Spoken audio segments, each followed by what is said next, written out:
Thanks, Rick. Like he said, my name is Ebony, and I'm excited to be here with you all. I am a third year student here at USF, and I'm majoring in biomedical sciences with a minor in Spanish.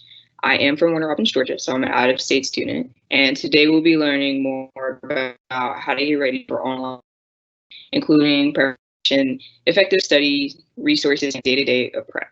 By the end of the session, you all will have some great tips and information for preparing for online exams. That's right, Ebony. I'm Christina, and I'm a second-year student majoring in marketing and minoring in environmental policy, and I'm from Fort Myers, Florida. I don't know about you all, but I'm excited to learn more about preparing for online exams. We have some folks here with us that are experts on campus when it comes to this topic, so please allow me to introduce Katie, an assistant director in the Academic Success Center, and we'll be in great hands learning from her. Hello, everyone. I'm so excited to be here. My name is Katie Sawyer. I am an assistant director for the Academic Success Center in the Tutoring Hub. I have been a USF Bull since 2004 when I started my undergraduate degree. So I have been here on and off for a little while. I left to get my graduate degree and then came back about 9 years ago for my first administrative position. So it is a joy for me to be here tonight to talk to you about some really great resources that we have through the ASC and to make sure that you're prepared for online exams. During this time of the semester, it can be really overwhelming and difficult juggling so many different timelines that you have in all of the different courses that you're working on. A lot of students will come and they'll ask, how do I prepare? How do I get ready for this time of year? And the truth of the matter is that it really is something you want to prepare for. Preparation here is really, really key. And tonight we're going to go through a couple of strategies to really get you there. The very first one is to make a plan. You really want to know what is coming up ahead in the next couple of weeks. You want to create one big visual of everything that you have left. You want to go through each week and you want to put down every single due date, every single exam date that you have, all of the times that you're in class, work. You also want to put in any social engagements, things that you know that you need to go to. Once you have this visual, you have this created, whether that's on a desktop calendar where it's really big, or even if you have it in an online format through a Google Calendar or an Outlook calendar, you can have a visual of exactly what's coming up. Once you have this snapshot of what it's going to look like, you can really start to identify certain weeks that are going to be busier than other weeks. This is going to be really important so that you can start creating what that plan is going to look like. You want to know today that that week in 3 weeks is going to be really busy so you can start to prepare for it ahead of time. But before you can make that plan, you have to know what it looks like right now. And by creating this visual, you're going to be able to have that. Now comes the next piece. Once you have this snapshot of exactly what's coming up next, you want to start to fill in the times that you're going to need to set aside to do your assignments and to really start studying and engaging in your material. The important piece here is that learning takes time. It's not something that can be done overnight. Really, to be effective, you want to break up your study sessions into different times. You want to think of studying more like a marathon, right? You're going to have to train for it, which means it's really important to set a pace. What I mean by that is you want to break up these sessions over time. So for example, if you know that you have 6 hours, right? 3 2-hour sessions over that course of a week are going to be much more effective than 1 6-hour session.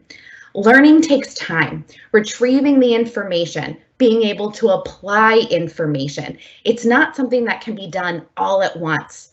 You have to give your brain time to rest, and then to be able to really practice retrieving that information. You really want to be aware of cramming. I often get students that ask me, how many hours do I need to study for this specific course? Unfortunately, there is no magic hour amount that's going to make you successful in a course. Each course is going to be a little bit different. You're going to have different preferences. Some courses you're really going to love studying for, others you're going to find a little bit more challenging. So it will take time. But that cramming is where it gets a little bit difficult and where it can get a little bit sticky. Cramming is sort of like, and this is an analogy that I stole from a chemistry professor, Dr. Figueroa, who is absolutely wonderful. But he told me that cramming is sort of like deciding at 8 p.m. tonight that I'm going to go to the beach tomorrow and I want to have a six-pack, right? So what am I going to do? I'm going to stay up all night tonight. I'm going to do 3,000 sit-ups. What's going to happen tomorrow? I'm going to get up. I'm probably not going to want to go to the beach because I'm going to be tired and I'm going to be sore, and I can guarantee you that I will not have a six-pack as much as I might have wanted one. Cramming is the exact same thing, right? It takes time, and you have to break it up into different sessions in order to really practice and to build on that information. Also, it's not something that you want to take that information and put it all in your brain and then spit it all back out. You want to be able to use that information. You want to be able to understand the concepts, to be able to apply them in different situations, so that way you can build on those concepts moving forward in the course or in your degree program. So it's more than just knowing it for the test. It's really understanding and applying that information. And cramming, unfortunately, is just not the way to do it. So try to break it up. A good word of advice is to try to look at it a little bit every day. Again, you got to think of it like a marathon. Set your pace. This is where that making a plan really comes important. If you know what your semester looks like moving forward, you can start to really put in these different study sessions. Really make sure that you are giving yourself time throughout the week to come back and really look at the material. All right, so now you have a snapshot for your semester. You're ready to go. Now you have your plan, you have your study sessions throughout the week. So what does that actually look like? I know that for me, when I was in my undergraduate and graduate program, I would sometimes find myself sitting down to study. I have all my books, all my information, and I feel like I sat there for hours and didn't really progress. Didn't really feel like I was getting anywhere. So what should studying actually look like? Studying is something that is not a spectator sport. We can't sit and listen to a lecture and then suddenly know all that information. We can't take a book and pour it into our brains. I wish it was that easy, but learning is so much more complex than that. We have to get active. We have to take that information. We have to use it. We have to practice it. We have to make connections to prior experience. It's really, really an active thing. You should be doing something when you're studying. So if you find that you're just sitting and reading something, or you find that you're just sitting and listening to something, I say really, you want to take it a step further. This is one of my all-time favorite strategies or concept maps. It's something that a lot of students have seen. I'm sure all of you have used these at some point in time, but sometimes we forget that this is something that we can use even if it's not assigned to us, right? When we take a concept map, we have to take information, we have to create a format for it, and we have to organize it. We have to make natural connections and figure out how they come together. This is also a really great way to create a visual that you can think about and you can remember when you're sitting in a test. If you're sitting in a test, let's say you use note cards. Those are really popular. If you use note cards, let's say you had 315 note cards. But you have to remember, number 17, right? And you're sitting there and you're thinking, all those note cards kind of look the same. It can be really hard to retrieve that information. But if you sat down and took the time to create a concept map, to put together the relationships and how those words worked together, you're going to be able to see that concept map in your brain, and it's going to be a lot easier for you to pull that information. Concept maps really ask you to go a step further than those note cards. You have to really do that deeper learning. Your brain really has to take that information and figure out how to put it together. It is a little bit more challenging, but that challenge has big payoffs, because when it's hard and when you're trying to put it together, that's how your brain is actually using the information to put it into that organization. This can also be really useful for big assignments. Let's say that you have a big research paper that you're doing and you have to break up the concepts. What you can do is put all those concepts on PowerPoint slides, print them out, and then you can actually take them and move them around.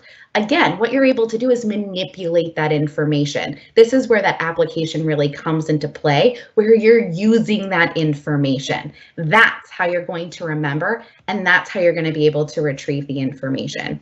This is really just one strategy that you can use, however. Another strategy might be, let's say that you have information from a specific course. Create a PowerPoint presentation. Create your own lecture for that content.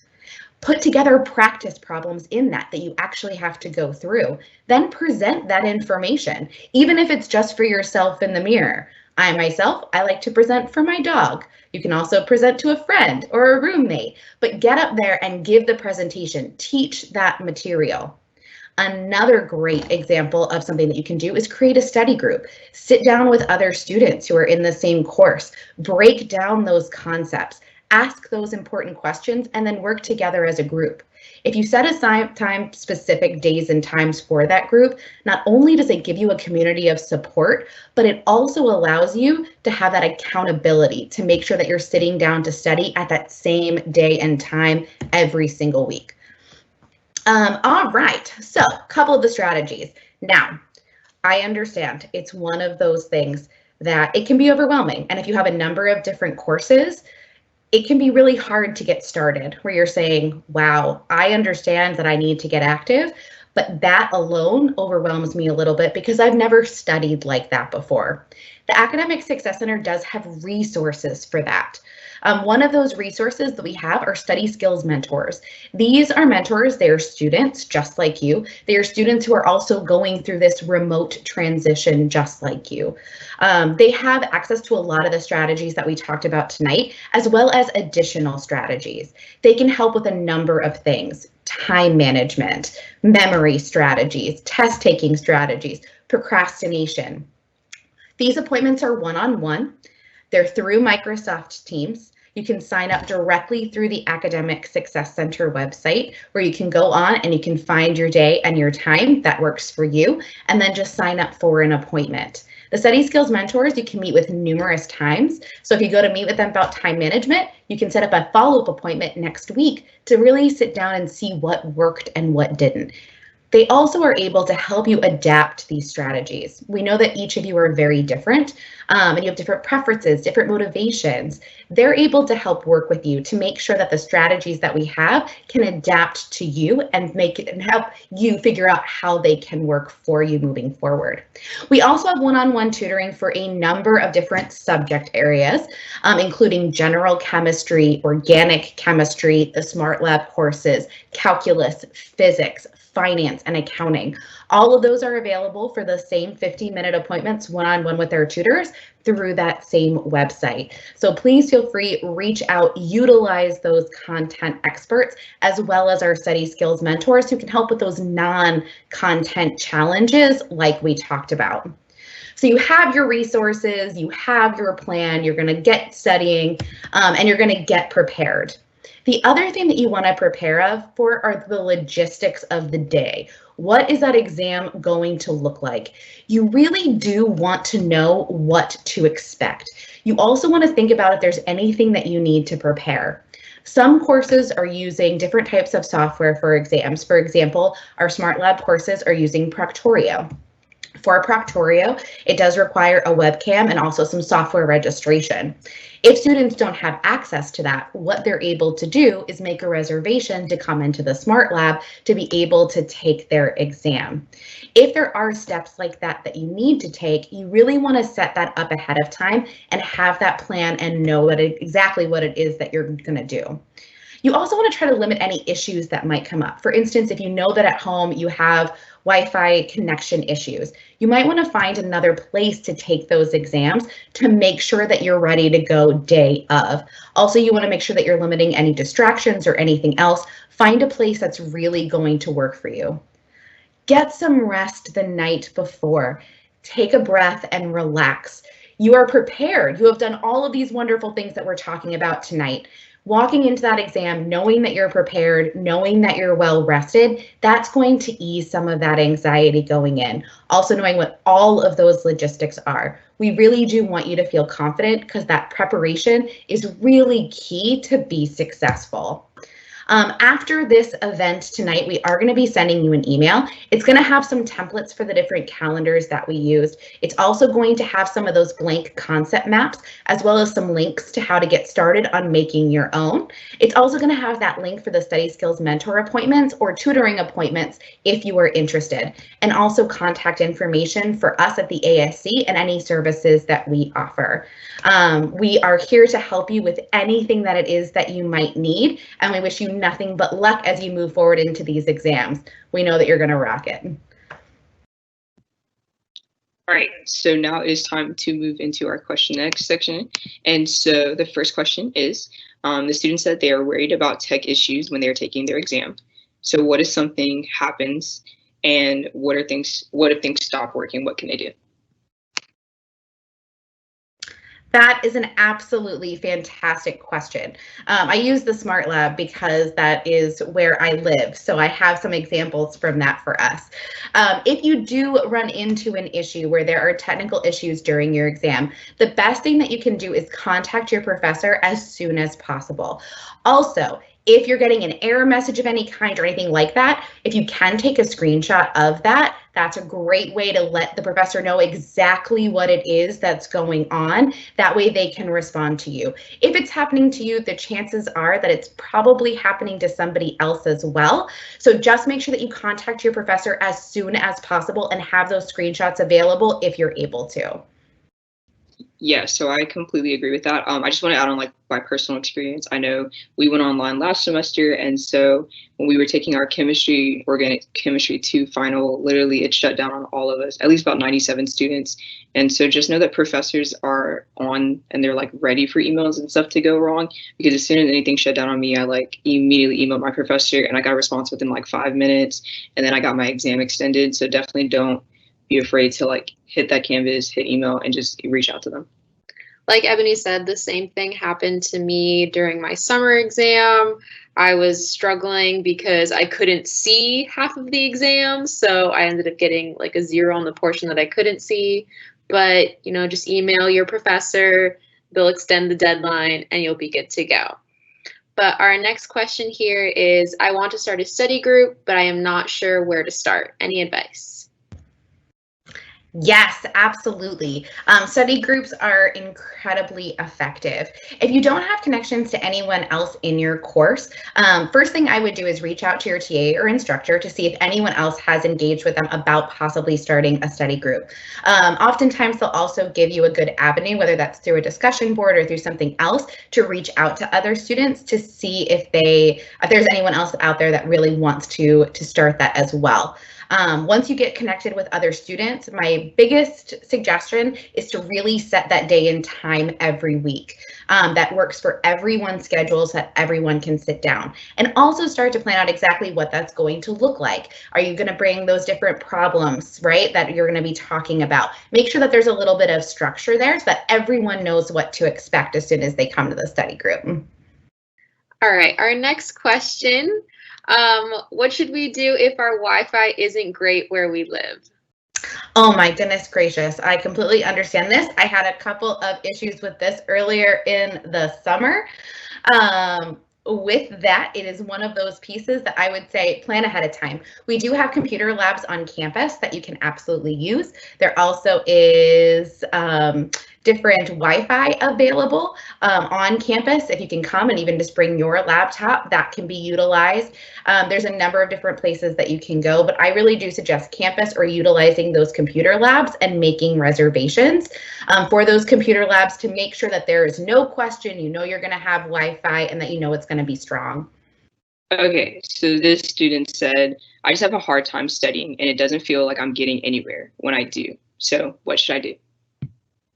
That's a great question. If you're feeling frustrated as you're studying, you need a new strategy, right? It's a good thing. It is an absolutely fantastic thing because that means that what you're doing isn't quite working. I would say try something different. Concept maps, that's a really good one. Creating, like I said, your own lecture might be one. Another thing that you can do is try to figure out, take all of the different resources that you have. So let's say you have lecture notes, take your lecture notes, take the notes that you took from the homework, take your textbook, and try to create a new set of notes by integrating all of those pieces and try to find what those connections are. There's lots of different strategies that you can use for this. You can even try to teach it to somebody else, right? If you know that you're going to sit down and try to explain it to somebody, what would that look like? And then sit down and do that, right? Don't just write it down, but actually try to explain it. What would it look like? Again, the more that you use the information, that you take the information, that's really what's going to stop that time suck where you feel like you're sitting down and you're just going over and over and over material. If you're just reading, if you're just listening, you got to try something new. Try to figure out how you can use that information and really get active. Okay, so like kind of what Ms. Sawyer said. Basically, I agree. I do know for me personally, though, that I like to actually, like, if I feel like I'm never understanding what's going on in a class, I start studying for that class way earlier, and I like break it up in super short chunks. And I mean as quick as 30 seconds. And it just makes me feel better. It makes me feel like I've studied. And then that way, if I start earlier and I can start like, oh, maybe I'll start in the textbook. And then after 30 minutes, I'm like, this textbook isn't working. I'll come back in 3 hours and I'll try a PowerPoint. And eventually, like, it will feel like I've learned my stuff. And so I know that that sounds crazy, but sometimes starting earlier and breaking it up helps you out, like knowing what you want to do. That's a great segue into our next question. So how much time should I plan ahead of time to study? Start now, right now, right? I can't even believe how fast the semester is going. It is going so quickly. So it's one of those things that I would say, go ahead and start breaking that up now. Create your plan for the rest of the semester and really break it down. Put those study times in starting this week. You want to really get those in, and you really want to get those booked and on the calendar as soon as possible. The earlier you get started, the better. I'll quickly add and say that at least personally, I think it is up to kind of how you've studied in the past, and maybe you've realized that studying so far in advance might not specifically work for you. I think it's definitely on a case-by-case basis, but if you realize that, you know, I think I'm going to need a little bit more time to study for a specific class, then definitely, like Ms. Sawyer is saying, go ahead and study right now. What I would recommend is looking at your exam schedule, how she was kind of giving you that map before of planning out the week, your finals week, or however you're going to be taking your finals, and figuring out maybe you need a week before, maybe you need 2 weeks before, and start, you know, doing a little bit every single day so you're not overwhelmed, but you're also not getting confused with other material for other classes. Nice. The next question is, the student said they are really bad at procrastinating. I am too. And so they're just wondering if you have any advice on that. I am a fellow procrastinator. It's one of those things. It is really difficult, and it's something that we all kind of got to fight through. The thing about procrastination is that it has worked for us in the past, right? It is one of those strategies that we fall to because it has once worked, right? We were able to procrastinate, and then we were able to pull out the grade that we needed to. So it's really hard to break that habit. The best way to break procrastination is to have a plan. Know how many hours a week you're going to be studying for a class. Put those hour blocks on your calendar. The reason that that's important is because if you decide that you have something else that comes up, maybe a social engagement, maybe something pops up, there's an emergency, you can take that block and you can move it somewhere else. If you don't have a plan and you don't have it listed down somewhere, it's really easy for that time to just poof away, for that time to get blocked to somewhere else. So it's one of those pieces that you really want to have that plan so you can hold yourself accountable. With procrastination, you just got to figure out what motivates you, even if it's something small, and make sure that you're using that to hold yourself accountable. All right, so our next question, which I can definitely relate to, as a student who suffers from anxiety, what else can I do to prepare for an exam and ease my anxiety? Whew, that's a hard one. With anxiety, I would say that the best thing to do is to know going in that you are as prepared as you can possibly be. Knowing that you understand the material, knowing that you know what to expect in the exam and what the exam is going to look like, all of those things are going to make the day of a little bit easier. You also want to make sure that you give yourself time to relax. Even though I'm saying that you want to prep ahead of time and that you want to have so many hours throughout the week, you also don't want to do it to the point where you're going over it so much that suddenly everything's kind of running together. You also have to take breaks. You have to step away from the material and you have to be able to come back to it. You got to relax. This is another part that's really hard in the remote setting. Because it's one of those things where I know I have a hard time, stepping away from the computer and stepping away from what it is that you're doing. But give yourself that time, go outside, go for walks, make sure that you're giving yourself some of that self-wellness, that you're taking that self-care as well, that you're exercising, that you're eating well. And that way the day of, you know that you're prepared with the material and you can go in and take the exam knowing what to expect. And that should help relieve some of that anxiety. The students said that they get really over-examined with this online format and all of the due dates that they have. So do you have any ideas what you can do to help them or what they can do to get organized? Yeah, I would say giant desk calendar. Giant desk calendar, you can get them at Office Depot, and go through and write out all those exams. You can put it right on your wall. That way you can see exactly what's coming up week by week. So that way, as I'm going to sleep tonight or I'm, walking past it, I can see that I have 2 papers and an exam next week.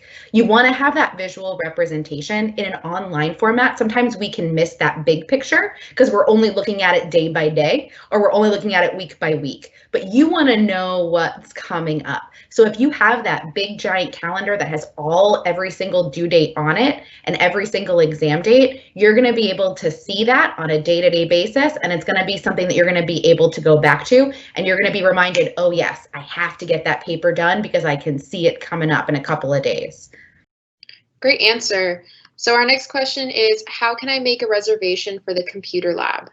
So for the library has a number of computer labs that students can use. If you go onto the main library website for USF, there's a button that says make a reservation. All you have to do is click on that button. It's going to give you the option of a couple of different computer labs that you can choose from.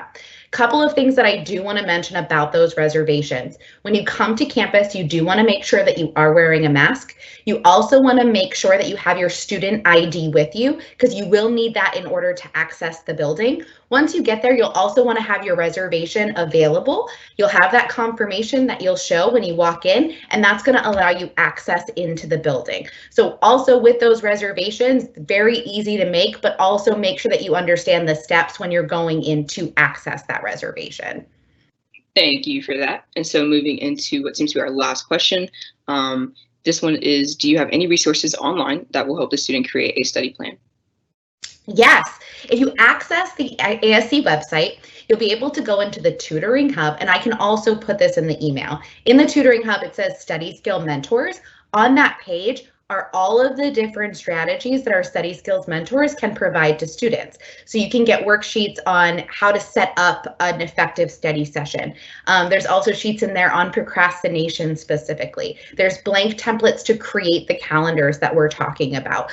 So those are also great resources. We also have really wonderful writing resources for things like research papers, citing papers, all of that through the Writing Studio as well. So visit the ASC website. There is a wealth of information on there. Thank you for answering all of these great questions from these students. So do you have any final key points or things that students should really be aware of as we're moving into kind of finals, online exams, that whole thing? It is a really, really crazy time right now. The transition to this heavy amount of remote coursework is a completely different landscape that a lot of us are still really trying to navigate. And I would say a couple of things. First, I would say take it easy on yourself, but also make sure that you're holding yourself accountable and try to prepare as best as you can. If you know that you're struggling with assignments and due dates, Hold yourself accountable by creating that calendar and getting all of those dates down on paper. That way no date can sneak up on you because you have it all written down. You also want to make sure that when you're sitting down, it is a little bit more difficult to engage and really engage in material when it's just you and your computer. Like I said, try something new. If you know that you're frustrated, if you know that something isn't working, then go ahead and start doing something else. What can you actively do? And if you find that you're running into a wall and that it's just not working, reach out to us in the ASC. Come and see one of our study skills mentors so that they can start getting you on the right track. The more prepared you are, the better you're going to feel, and the more you're going to be relaxed walking into those final exams. Resources are here and available. Please, please come and use us. Miss Katie, that response was absolutely amazing. In fact, it was so amazing. We had a student ask another question, and so they want to hear more. Right? It's crazy. Okay, so this student said that they tend to be quite forgetful, which I am too, and they said they can't study weeks before exams. Do you have any advice in that nature? I would say that that's really when you want to make sure that you're preparing ahead of time, right? Because it's one of those things that it's not about forgetting the information. It's about knowing that information and connecting it so that you can use it later on. So you really want to have a good grasp on it. You want to be practicing it every week. Think of it like learning a new skill, like learning a instrument, or learning how to play a sport. It's the same thing with learning concepts. We have to practice. We have to practice it over and over and over again, and then eventually we're able to do it and we're able to apply it. And just like with any of those skills, the more that you use that information, the easier it's going to be to retrieve, the easier it's going to be to remember. That's how you have to build it, right? So we're not learning it to forget it. You want to make sure that you're building an understanding of the material, not just trying to memorize it. Okay, I believe that was our last question. So if you want to just quickly reiterate those key points, that'd be wonderful. Absolutely. Again, the big piece here is just to set yourself up for success. Create that plan, follow that plan, hold yourself accountable. And again, if you're frustrated, something is not working, and that's okay, right? You just got to find a different strategy. And the ASC is here to help you do that. Those were some great questions, everyone. Hopefully this time was helpful for you to learn more about getting ready for your upcoming exams and making sure that while you are preparing, you're also taking care of yourself and figuring out the best way for you to prepare. Thank you again to our pals and to Katie Sawyer from the Academic Success Center for helping us to learn more about this topic. To connect with the folks over at the Academic Success Center, you can email them at asctampa@usf.edu.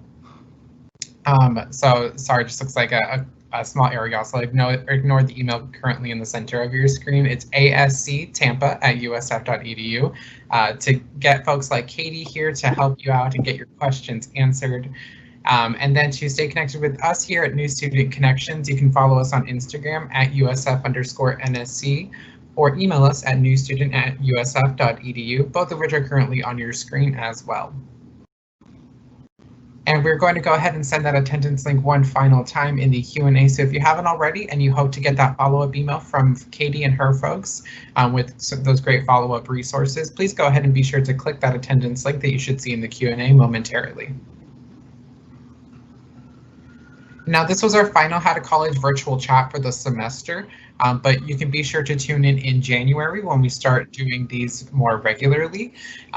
Again, with some great helpful topics about USF, all things academics and institutional topics.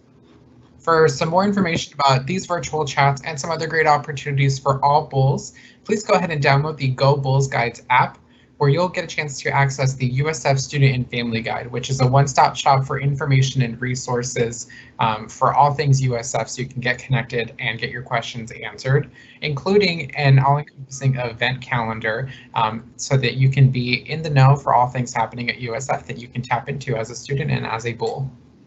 And if apps are not your jam and you'd rather access this on the browser, that link is currently displayed on the left side of your screen. Thank you again for joining us to learn more about How to College, folks, and as always, go Bulls!